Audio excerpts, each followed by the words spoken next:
আমরা আবারও চললাম গ্রামের বাড়িতে।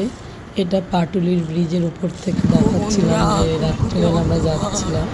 বেশ রাত হয়ে গেছিলো, 8:30 9টা বাজতে যায়। আর এটা বাড়িতে খাওয়া দাওয়ার পর রাত্রি 12টা বাজে। আকাশের মানে পূর্ণিমা, যেহেতু রাখি পূর্ণিমার দিনে আকাশটা দেখ উঠোন দিয়ে তুলছিলাম, কি সুন্দর সেজে আছে। আকাশ দেখো কত সুন্দর। রবিবারের সকাল, শুভ সকাল। আশা করি সবাই খুব ভালো আছে, আমরাও ভালো আছি। আজকে ব্লগটা শুরু করছি এখন থেকে। পুরো ব্লগটা দেখতে থেকে তোমাদের আশা করি খুব ভালো লাগবে। পুরা আবারও বাড়িতে চলে এসেছি রবিবারের সকাল। আজকের ব্লগটা শুরু করলাম এখন থেকে। এখন বাজে 10টা, পুরো ঘর এলোমেলো। দেখো কচু শাক হচ্ছে, চিংড়ি দিয়ে হবে। সকালের টিফিন হয়েছে পটল আলু দিয়ে, মাছের মাথা দিয়ে তরকারি আর রুটি। এখানে মাছ ভাজা হচ্ছে, মাছের ঝোল হবে। মা বাজারে গেছে। দেখো বন্ধুরা, আবারও গ্রামের বাড়িতে চলে এসেছি। আর এই দেখো এখানে রান্না করছি, মাছ ভাজা বসিয়েছি, মাছ ভাজছি। তোমাদেরকে মনে হলো একটু দেখাই, জন্য চলে এলাম।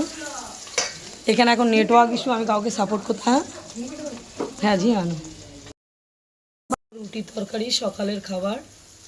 আমাদের বাড়ি খাওয়া দাওয়া একটু দেরি করে হয়, যেহেতু ছুটির দিন সবার বাড়িতেই দেরি করে হয়। তো বাবাও অফিসে যায় না, আর কেউ বেরোয় না। আর আমরা চেষ্টা করি শনিবার চলে আসার, রবিবারটা এখানে আয়ুষকে নিয়ে ঠাম্মা দাদু সবার সাথে থাকার চেষ্টা করি। সব বারে হয় না।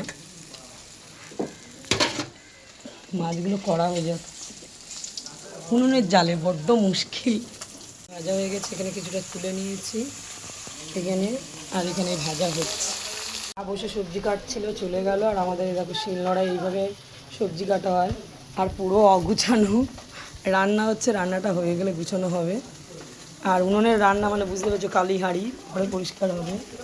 আর মা গেছে চিকেন আনতে।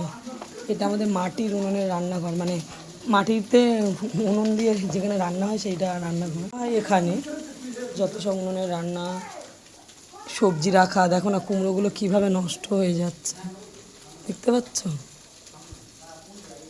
এখানে ঘুঁটে আছে, এইভাবে মা সাজিয়ে সাজিয়ে রেখেছে। আমাদের গরু নেই, কেনা ঘুঁটে। আর ওই উঠে নিয়ে আমাদের পুচু বাবার জামা কাপড় শুকাচ্ছে, তোমাদেরকে বাইরে পরে দেখাচ্ছে। করতে করতে আমার সোনা বাবা ঘুম থেকে উঠে গেছে। ছোনু বাবা মা কাজ করছে, তো জ্যাম্মা করলে বেরু বেরু করছে, দেখেছো বন্ধুরা? আর ছোনু বাবা বড় হয়ে গেছে। তোমাদের কিছু বলবে? বলো বলো, কি বলবে? কি বলবে? কি বলবে? বলো বলো বন্ধুদের। দেখো বাবা তোমাদের কিছু বলতে চাইছে। এই দাঁড়া, আমার কি করছো? এখন বাজে 11, সবে উঠলো ঘুম থেকে। কি করছো? 4টে, তোমার পিছনে খাবার। পটল আলু দিয়ে মাছের মাথা দিয়ে সকালের তরকারি। এখানে আছে মাছের ঝোল, ঝিঙে দিয়ে আলু দিয়ে। দেখো বন্ধুরা, কচু শাক হচ্ছে চিংড়ি মাছ দিয়ে। আমার শাশুড়ি মা কচু শাকটা দারুণ করে। আর তোমরাই জানো কাঠের জালে কচু শাক দারুণ হয়।